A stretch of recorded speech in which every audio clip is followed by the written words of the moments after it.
Bienvenue dans cette capsule qui s'intitule Quand la tendresse devient pression.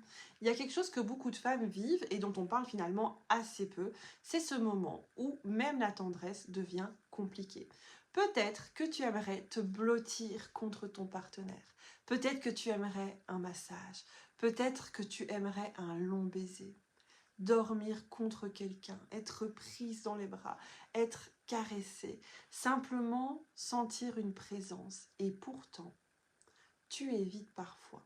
Et quand on regarde ça de l'extérieur, on pourrait conclure, elle ne veut plus être touchée, ou elle ne veut même plus de tendresse, elle s'éloigne, mais c'est pas toujours ce qui se passe en fait. Parfois, une femme évite la tendresse, non pas parce qu'elle n'en veut plus, mais en fait parce qu'elle ne sait plus si la tendresse peut rester de la tendresse. Parce que un câlin est devenu potentiellement le début de quelque chose. Parce qu'un massage peut devenir une invitation. Parce qu'un baiser peut être interprété comme « Ah, peut-être que ce soir ». Et donc, avant même que quoi que ce soit ne commence, son corps anticipe déjà la suite.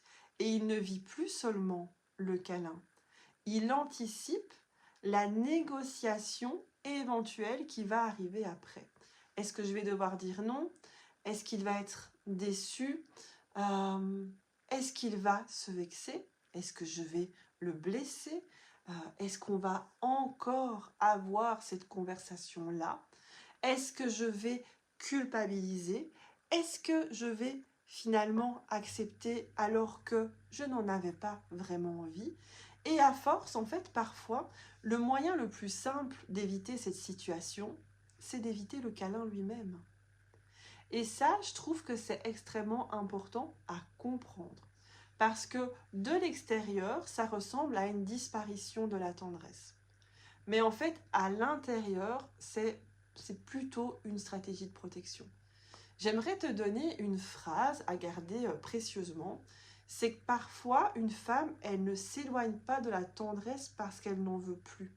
Elle s'en éloigne parce qu'elle n'est plus certaine de pouvoir s'arrêter à la tendresse. Et on touche quelque chose qui est absolument essentiel autour du désir, c'est la liberté. Le désir supporte très mal l'idée de dette. Ça fait longtemps, c'est toujours moi qui viens vers toi, tu ne me touches plus, je peux même plus t'embrasser, avant tu étais différente, tu n'as jamais envie, bla bla bla, et tous ces reproches.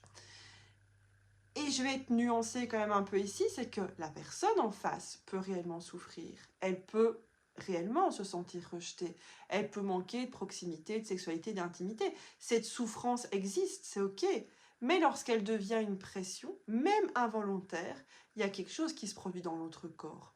Le sexe, ça cesse progressivement d'être une possibilité, ça devient une attente. Et quand une attente devient suffisamment forte, elle peut finir par ressembler à une obligation. Or, désir et obligation font rarement bon ménage. Parce que pour que je puisse sentir librement « oui, j'ai envie », il faut aussi que quelque part en moi, je sache si je n'ai pas envie, mon nom sera entendu. Et ça, c'est absolument fondamental. Et ça vaut aussi à l'intérieur même d'un contact.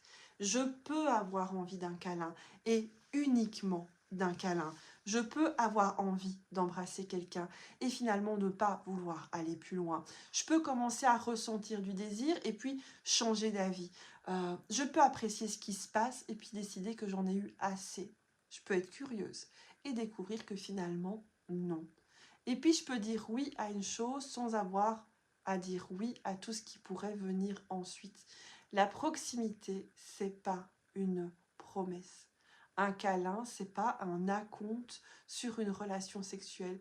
Et je trouve cette idée tellement importante parce que parfois, pour rouvrir en fait cette porte du désir, il faut rouvrir un espace où il est possible de recevoir sans devoir donner quelque chose en échange.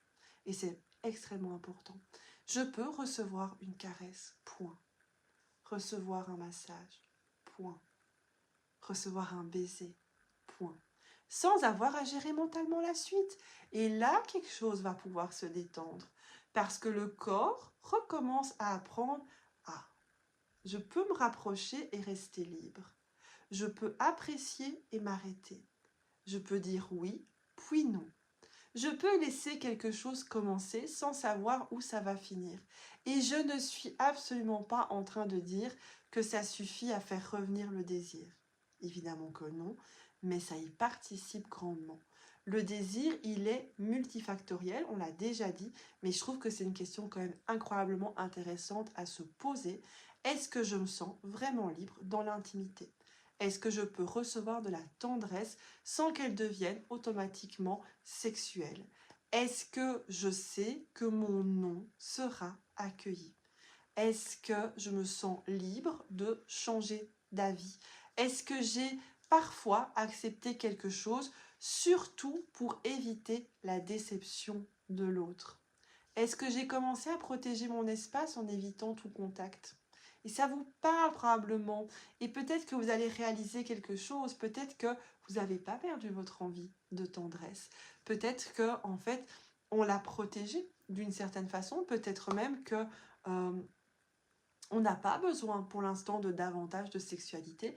Peut-être que le corps, il réclame quelque chose qui vienne avant un espace où la proximité, elle redevient sûre, où elle redevient légère, où elle ne doit mener nulle part en fait. Et donc où un vrai oui va pouvoir recommencer à exister parce que le non, lui aussi, a toute sa place. Je vous embrasse bien fort et je vous laisse là-dessus.